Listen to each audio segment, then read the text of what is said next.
नमस्कार दोस्तों, मैं professional estimation and billing engineer Rajesh Tiwari.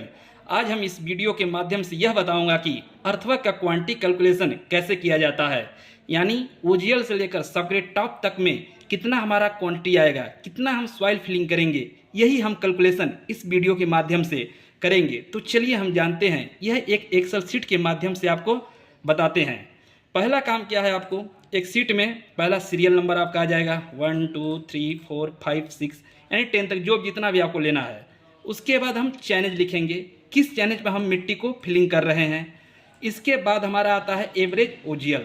अब इसका हमारा बात फंसता है कि एवरेज ओजीएल कैसे निकाला जाता है, तो इसको हम चलिए जानते हैं। एवरेज ओजीएल निकालने से पहले सबसे पहले हम रोड में कोई भी काम होता है तो पहले हमारा क्या होता है, ओजीएल सर्वे होता है।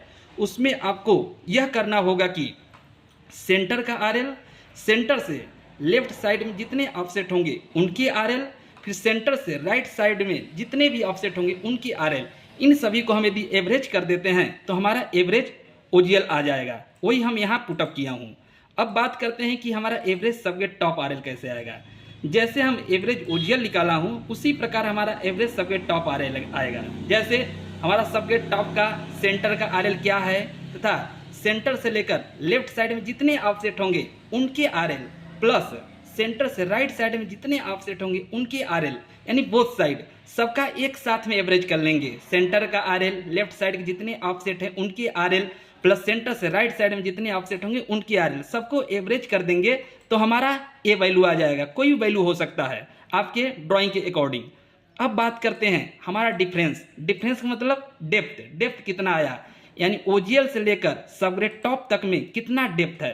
तो इसको हम कैसे कैलकुलेट करेंगे, जितना हमारा subgrade top RL minus average OGL, यदि दोनों का हम माइनस करेंगे subgrade top minus OGL RL, तो हमारा डेप्थ का पता चल जाएगा कि कितना डेप्थ आया, कितना आया 0.364 मीटर। अब बात करते हैं कि सबग्रेड टॉप का विड्थ। सबग्रेड टॉप का विड्थ कैसे निकाला जाता है। सबग्रेड टॉप का विड्थ निकालने के लिए एक अलग से और मैं वीडियो बनाऊंगा। यदि आप लोगों का इच्छा होगा तो आप इस वीडियो में कमेंट कर दीजिएगा कि सबग्रेड टॉप का विड्थ कैसे निकाला जाता है, तो हम इसका भी एक वीडियो लेकर आ जाऊंगा। तब तक हम मान के चलते हैं कि सबग्रेड टॉप का विड्थ 16.4 मीटर है। अब बात करते हैं अगला, हमारा बॉटम विड्थ कैसे निकलेगा। सबग्रेड टॉप का तो बात हो गया कि हमारा 16.4 मीटर है, मगर बॉटम विड्थ कैसे निकाला जाएगा, इसको जानने के लिए एक फार्मूला होता है। बॉटम विड्थ का क्या होता है फार्मूला, सबग्रेड टॉप, जो हमारा सबग्रेड टॉप का विड्थ है वो, यानी हमारा सबग्रेड टॉप का विड्थ कितना है 16.4 मीटर। 16.4 मीटर में ये हमारा L4 क्या है 16.4 को दर्शा रहा है। L4 16.4 मीटर को दर्शा रहा है। इसमें हम प्लस करेंगे, प्लस क्या करेंगे, जो हमारा डेप्थ है, ये हमारा क्या है डेप्थ है। डेप्थ में हम क्या करते हैं, हॉरिजॉन्टल स्लोप का मल्टीप्लाई करते हैं। यहाँ हॉरिजॉन्टल स्लोप 4 आया है। ऐसा क्यों किया गया है, हम लोग जानते हैं सेंटर से एक साइड में, सेंटर से दूसरे साइड में हमारा 1:2 का स्लोप होता है, मगर हमारे बोथ साइड का बना रहे हैं इसलिए हम 4 का मल्टीप्लाई कर रहे हैं। यदि हम 1 साइड का बनाते तो हम 2 का मल्टीप्लाई करते, क्योंकि हमारा हॉरिजॉन्टल स्लोप 1:2 का चलता है। यानी 1 मीटर यदि हम वर्टिकली रखते हैं तो 2 मीटर हमारा हॉरिजॉन्टल रखेंगे, मगर यहाँ बोथ साइड है इसलिए हम 4 का मल्टीप्लाई किए हैं। यानी बॉटम विड्थ निकालने का फार्मूला सबसे बेस्ट यही है कि हमारा जितना हमारा टॉप विड्थ है, टॉप विड्थ में प्लस करेंगे डेप्थ इंटू हॉरिजॉन्टल स्लोप, यानी top width plus horizontal slope. यदि हमारा इसका कैसे फार्मूला एक बार और आपको समझा देते हैं। जैसे हमको बॉटम विड्थ निकालना है तो बॉटम विड्थ कैसे निकलेगा, बॉटम विड्थ का फार्मूला बस एक ही है, जितना हमारा टॉप विड्थ रहेगा उसमें प्लस कर देंगे डेप्थ कितना है, डेप्थ इंटू हॉरिजॉन्टल स्लोप। यदि हम इसको पूरा मल्टीप्लाई कर देंगे तो हमारा बॉटम विड्थ निकल जाएगा। अब बात करते हैं कि एवरेज विड्थ कैसे निकलेगा। एवरेज विड्थ निकालने के लिए जो बॉटम विड्थ है प्लस टॉप विड्थ है, इसमें हम डिवाइड 2 कर देंगे तो हमारा एवरेज विड्थ आ जाएगा। इसके बाद हम बात करते हैं एरिया निकालने का। एरिया कैसे निकाला जाएगा, इस चैलेंज का मैंने एक 21 + 520 का यदि हमें एरिया निकालना है तो कैसे निकलेगा। एरिया निकालने के लिए आपको यह करना पड़ेगा, जो आपका एवरेज विड्थ आया है उसमें हम मल्टीप्लाई कर देंगे डिफरेंस से, यानी हमारा डेप्थ से। एवरेज विड्थ इंटू डेप्थ तो हमारा क्या आ जाएगा, एरिया आ जाएगा।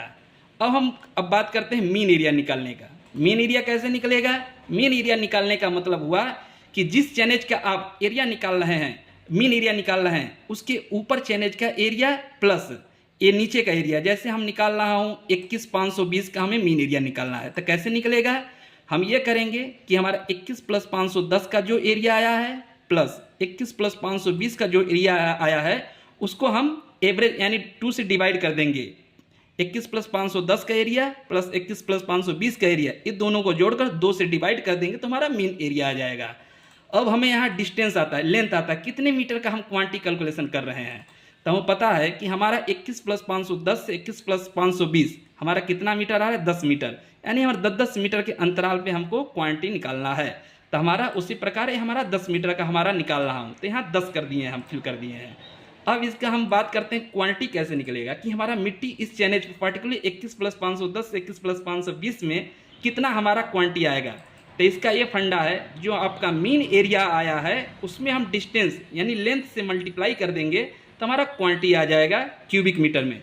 इसी प्रकार हर लाइन का आप समझ सकते हैं, यानी किसी भी आप चैनेज का निकालना हो यही प्रोसेस है, इसी प्रोसेस के आधार पर आपको निकालना पड़ता है। अब बात करते हैं, जब हम टोटल पूरा किए हैं, इसका क्वांटिटी निकाले, इसका क्वांटिटी निकाले, इसका क्वांटिटी निकाले, इसका क्वांटिटी निकाले, सबका क्वांटिटी जब निकाल लिए तो हमारा टोटल क्वांटिटी कितना आ रहा है आपका 1042.82 MQ आ गया। यानी 100 मीटर का बेड हम बना रहे हैं, 100 मीटर के बेड में आपका 1042.821 हमारा क्वांटिटी आएगा।